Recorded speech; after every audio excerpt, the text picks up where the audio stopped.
माननीय सभासदों, माननीय अध्यक्ष जी,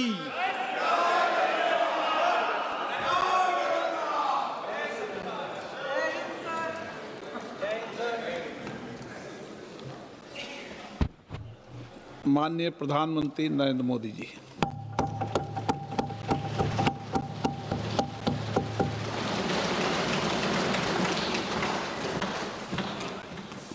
आदरणीय अध्यक्ष महोदय,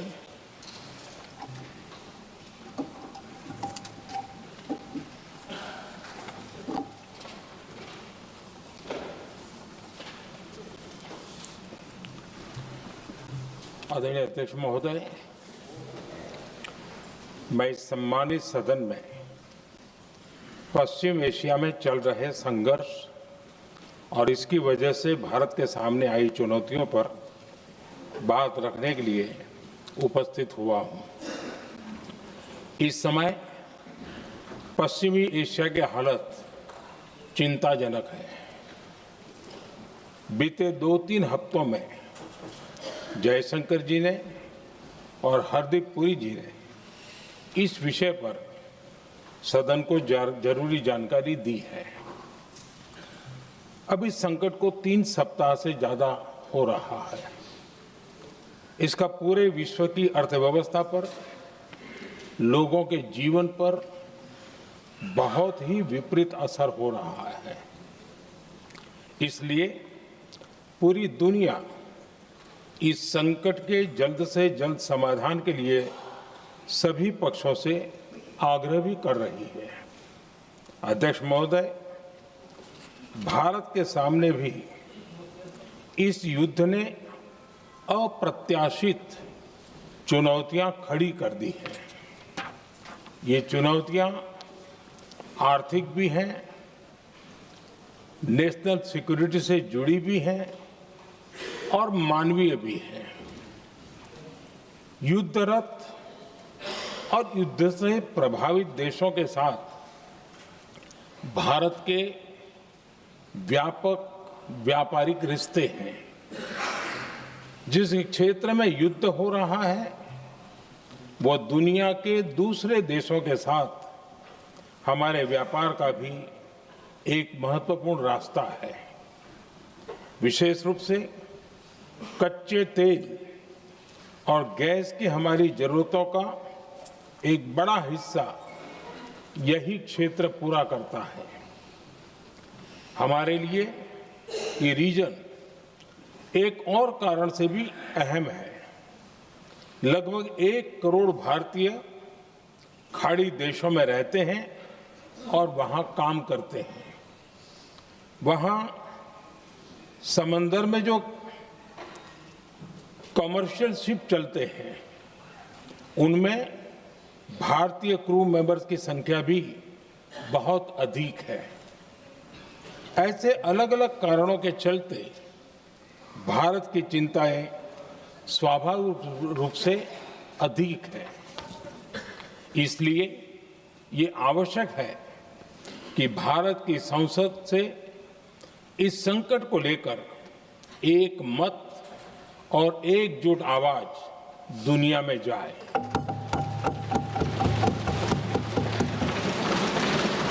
अध्यक्ष जी, जब से ये युद्ध शुरू हुआ है तब से ही प्रभावित देशों में हर भारतीय को जरूरी मदद दी जा रही है। मैंने खुद पश्चिम एशिया के ज्यादातर देशों के राष्ट्राध्यक्षों के साथ 2 राउंड फोन पर बात की है। सभी ने भारतीयों की सुरक्षा का पूरा आश्वासन दिया है। दुर्भाग्य से इस दौरान कुछ लोगों की दुखद मृत्यु हुई है और कुछ घायल हुए हैं। ऐसे मुश्किल हालात में परिवारजनों को आवश्यक मदद दी जा रही है। जो घायल हैं उनका बेहतर इलाज सुनिश्चित कराया जा रहा है। अध्यक्ष जी, प्रभावित देशों में हमारे जितने भी मिशन हैं वो निरंतर भारतीयों की मदद करने में जुटे हैं वहां कम काम करने वाले भारतीय हो या फिर जो टूरिस्ट वहां गए हैं, सभी को हर संभव मदद दी जा रही है। हमारे मिशन नियमित रूप से एडवाइजरी जारी कर रहे हैं। यहां भारत में और अन्य प्रभावित देशों में 24/7 कंट्रोल रूम और आपातकालीन हेल्पलाइन स्थापित की गई है। इनके माध्यम से सभी प्रभावितों को त्वरित जानकारी दी जा रही है। अध्यक्ष जी, संकट की स्थिति में देश विदेश में भारतीयों की सुरक्षा हमारी बहुत बड़ी प्राथमिकता रही है। युद्ध शुरू होने के बाद से लेकर अब तक 3,75,000 से अधिक भारतीय सुरक्षित भारत लौट चुके हैं।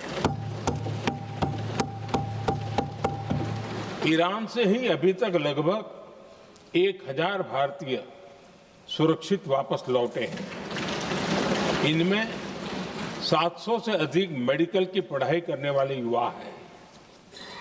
खाड़ी देशों में भारतीय स्कूलों में हजारों विद्यार्थी पढ़ते हैं। सीबीएसई ने ऐसे सभी भारतीय स्कूलों में होने वाली कक्षा 10वीं और 12वीं की निर्धारित परीक्षाओं को रद्द कर दिया है। इन बच्चों की पढ़ाई निर्बाध चलती रहे, इसके लिए सीबीएसई उचित कदम उठा रही है। यानी सरकार संवेदनशील भी है, सतर्क भी है और हर सहायता के लिए तत्पर भी है। माननीय अध्यक्ष जी, भारत में बड़ी मात्रा में कच्चा तेल, गैस और फर्टिलाइजर जैसी अनेक जरूरी चीजें हॉर्मुज स्ट्रेट के रास्ते से आती हैं। युद्ध के बाद से ही हॉर्मुज स्ट्रेट में जहाजों का आना जाना बहुत चुनौतीपूर्ण हो गया है। बावजूद इसके हमारी सरकार का ये प्रयास रहा है कि पेट्रोल, डीजल और गैस की सप्लाई बहुत ज्यादा प्रभावित न हो। देश के सामान्य परिवारों को परेशानी भी कम से कम हो, इस पर हमारा फोकस रहा है। हम सभी जानते हैं, देश अपनी जरूरत की 60% एलपीजी आयात करता है। इसकी सप्लाई में अनिश्चितता के कारण सरकार ने एलपीजी के डोमेस्टिक उपयोग को प्राथमिकता दी है। साथ ही एलपीजी के देश में ही उत्पादन को भी बढ़ाया जा रहा है। पेट्रोल, डीजल की सप्लाई पूरे देश में सुचारू रूप से होती रहे, इस पर भी लगातार काम किया गया है। अध्यक्ष जी, आज की इन परिस्थितियों में एनर्जी सिक्योरिटी को लेकर बीते एक दशक में उठाए गए कदम और भी प्रासंगिक हो गए हैं। भारत ने बीते 11 वर्षों में अपनी एनर्जी इंपोर्ट का डाइवर्सिफिकेशन किया है। पहले क्रूड ऑयल, एलएनजी, एलपीजी ऐसी एनर्जी जरूरतों के लिए 27 देशों से इंपोर्ट किया जाता था। वहीं आज भारत 41 देशों से एनर्जी इंपोर्ट करता है। अध्यक्ष जी, बीते दशक में भारत ने संकट के ऐसे ही समय के लिए कच्चे तेल के भंडारण को भी प्राथमिकता दी है। आज भारत के पास 53 लाख मीट्रिक टन से अधिक का स्ट्रेटेजिक पेट्रोलियम रिजर्व है और 65 लाख मीट्रिक टन से अधिक के रिजर्व की व्यवस्था पर देश काम कर रहा है।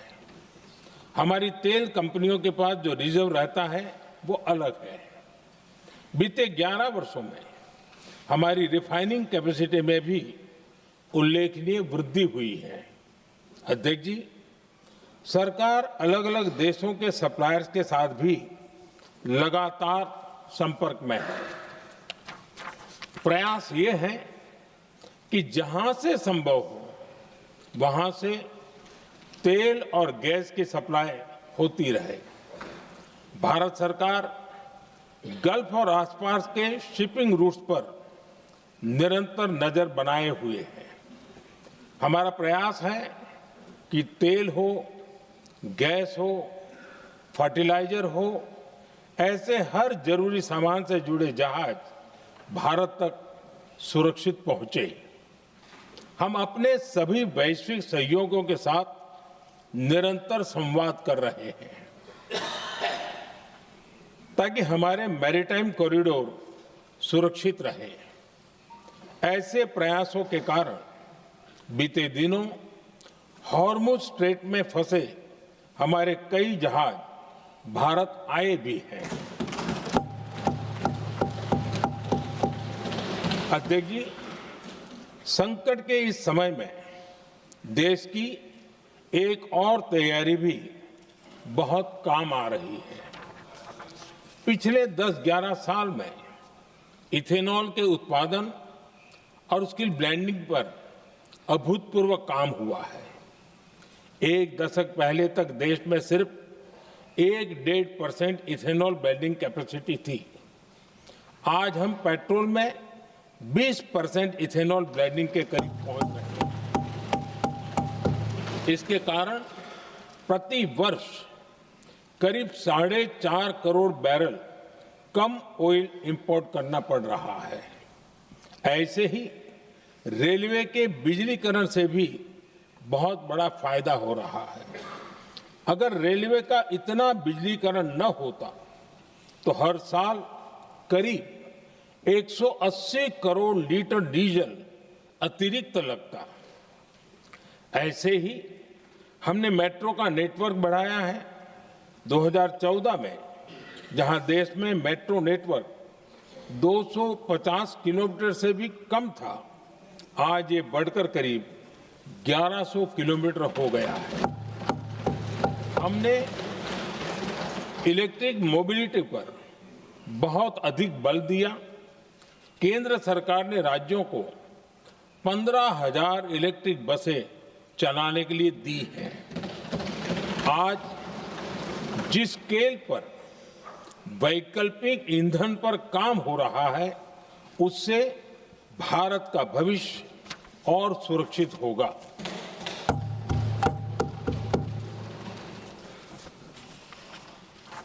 आदरणीय अध्यक्ष जी, हम जानते हैं कि एनर्जी आज इकोनॉमी की रीढ़ है और ग्लोबल एनर्जी नीड्स को पूरा करने वाला एक बड़ा सोर्स वेस्ट एशिया है।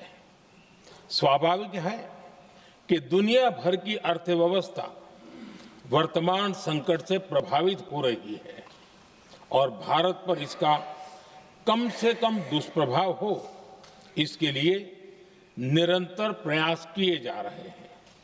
सरकार इसके शॉर्ट टर्म, मीडियम टर्म और लॉन्ग टर्म ऐसे हर असर के लिए एक रणनीति के साथ काम कर रही है। आज भारत की इकोनॉमी के फंडामेंटल्स मजबूत है। इससे भी देश को बहुत मदद मिली है। हम हर सेक्टर के स्टेक होल्डर्स के साथ चर्चा कर रहे हैं। जहां भी जरूरत है उस सेक्टर को आवश्यक सपोर्ट दिया जा रहा है। भारत सरकार ने एक इंटर मिनिस्ट्रियल ग्रुप भी बनाया है।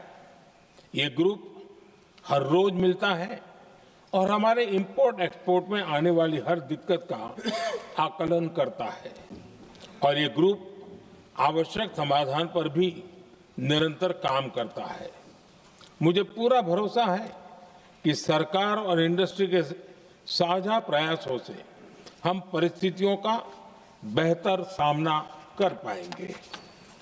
माननीय अध्यक्ष जी, एक बड़ा सवाल ये है कि युद्ध का खेती पर क्या प्रभाव होगा। देश के किसानों ने हमारे अन्न के भंडार भर रखे हैं। इसलिए भारत के पास पर्याप्त खाद्यान्न है। हमारा ये भी प्रयास है कि खरीफ सीजन की ठीक से बुआई हो सके। सरकार ने बीते सालों में आपात स्थिति से निपटने के लिए खाद की पर्याप्त व्यवस्था भी की है। अतीत में भी हमारी सरकार ने दुनिया के संकटों का बोझ किसानों पर नहीं पड़ने दिया था। कोरोना और उस समय के युद्धों के दौरान उस समय भी ग्लोबल सप्लाई चेन में डिस्टरप्शन आ गई थी। दुनिया के बाजार में यूरिया की एक बोरी 3,000 रुपये तक पहुंच गई, लेकिन भारत के किसानों को वही बोरी 300 रुपये से भी कम कीमत में उपलब्ध कराई गई। अध्यक्ष जी, देश के किसानों को इस प्रकार के संकटों से बचाने के लिए भी बीते वर्षों में अनेक कदम उठाए गए हैं। पिछले एक दशक में देश में 6 यूरिया प्लांट शुरू किए गए हैं। इससे सालाना 76 लाख मैट्रिक टन से अधिक की यूरिया प्रोडक्शन कैपेसिटी जुड़ी है। इस दौरान डीएपी और एनपीकेएस जैसी खाद का घरेलू उत्पादन भी करीब 50 लाख मैट्रिक टन बढ़ाया गया है। इतना ही नहीं, तेल और गैस की तरह खाद के आयात को भी डाइवर्सिफाई किया गया है। ऐसे ही डीएपी और एनपीके के आयात के लिए भी हमने अपने विकल्पों को विस्तार किया है। अध्यक्ष जी, सरकार ने देश के किसानों को made in India nano urea का विकल्प भी दिया है। सरकार किसानों को प्राकृतिक खेती के लिए भी प्रोत्साहित कर रही है। पीएम कुसुम योजना के तहत किसानों को 22 लाख से ज्यादा सोलर पंप दिए गए हैं। इससे भी डीजल पर उनकी निर्भरता कम हुई है। मैं सदन के माध्यम से देश के किसानों को विश्वास दिलाता हूं कि सरकार किसानों की हर संभव मदद करती रहेगी। आदरणीय अध्यक्ष जी, युद्ध का एक बहुत बड़ा चैलेंज ये भी है कि भारत में गर्मी का मौसम शुरू हो रहा है। आने वाले समय में बढ़ती गर्मी के साथ बिजली की डिमांड बढ़ती जाएगी। फिलहाल देश के सभी पावर प्लांट्स के पर्याप्त कोल स्टॉक्स उपलब्ध है। भारत ने लगातार दूसरे साल 100 करोड़ टन कोयला उत्पादन करने का रिकॉर्ड बनाया है। पावर जनरेशन से लेकर पावर सप्लाई तक के हमारे सभी सिस्टम की निरंतर मॉनिटरिंग भी की जा रही है और सरकार की तैयारियां उसको रिन्यूएबल एनर्जी से भी मदद मिली है। बीते दशक में रिन्यूएबल एनर्जी की तरफ देश ने बड़े कदम उठाए हैं। आज हमारी total installed power generation capacity का आधा हिस्सा रिन्यूएबल सोर्स से आता है। हमारी कुल रिन्यूएबल क्षमता आज 250 गीगावाट के ऐतिहासिक आंकड़े को पार कर गई है। बीते 11 वर्षों में देश ने अपनी सोलर पावर कैपेसिटी करीब 3 गीगावाट से बढ़ाकर 140 गीगावाट तक पहुंचाई है। बीते वर्षों में देश में करीब 40 लाख रूफटॉप सोलर लगे हैं। इसमें पीएम सूर्यघर मुफ्त बिजली योजना से भी लोगों को काफी मदद मिली है। गोवर्धन योजना के तहत देश में आज 200 कॉम्प्रेस्ड बायोगैस प्लांट भी काम करना शुरू कर चुके हैं। ये सारे प्रयास आज देश के बहुत काम आ रहे हैं। सरकार ने भविष्य की तैयारी और बढ़ाते हुए शांति एक्ट माध्यम से देश में न्यूक्लियर एनर्जी के उत्पादन को भी प्रोत्साहित किया है। कुछ ही दिन पहले small hydro power development scheme को भी हरी झंडी दी गई है, जिससे अगले 5 वर्षों में 1500 मेगावाट नई हाइड्रो पावर कैपेसिटी जोड़ी जाएगी। आदरणीय अध्यक्ष जी, जहां तक डिप्लोमेसी की बात है, भारत की भूमिका स्पष्ट है। शुरुआत से ही हमने इस संघर्ष को लेकर अपनी गहरी चिंता व्यक्त की है। मैंने स्वयं भी पश्चिम एशिया की सभी संबंधित नेताओं से बातचीत की है। मैंने सभी से तनाव को कम करने और इस संघर्ष को खत्म करने का आग्रह किया है। भारत ने नागरिकों, एनर्जी और ट्रांसपोर्ट से जुड़े इंफ्रास्ट्रक्चर पर हमलों का विरोध किया है। कमर्शियल जहाजों पर हमला और हॉर्मुज स्ट्रेट जैसे अंतर्राष्ट्रीय जलमार्ग में रुकावट अस्वीकार्य है। भारत डिप्लोमेसी के जरिए युद्ध के इस माहौल में भी भारतीय जहाजों के सुरक्षित आवागमन के लिए निरंतर प्रयास कर रहा है।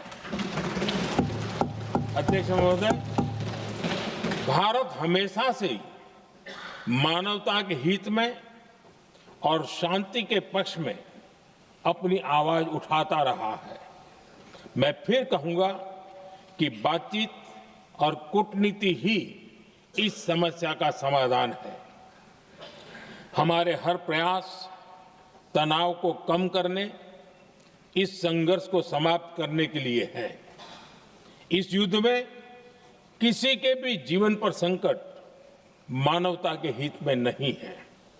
इसलिए भारत का प्रयास सभी पक्षों को जल्द से जल्द शांतिपूर्ण समाधान के लिए प्रोत्साहित करने का है। अध्यक्ष जी, जब ऐसे संकट आते हैं तो कुछ तत्व इसका गलत फायदा उठाने की कोशिश भी करते हैं। इसलिए कानून व्यवस्था सुनिश्चित करने वाली सभी एजेंसियों को अलर्ट पर रखा गया है। कोस्टल सिक्योरिटी हो, बॉर्डर सिक्योरिटी हो, साइबर सिक्योरिटी हो, स्ट्रेटेजिक इंस्टॉलेशंस हो, सबकी सुरक्षा को और मजबूत किया जा रहा है। अध्यक्ष जी, इस युद्ध के कारण दुनिया में जो कठिन हालात बने हैं, उनका प्रभाव लंबे समय तक बने रहने की आशंका है। इसलिए हमें तैयार रहना होगा, हमें एकजुट रहना होगा।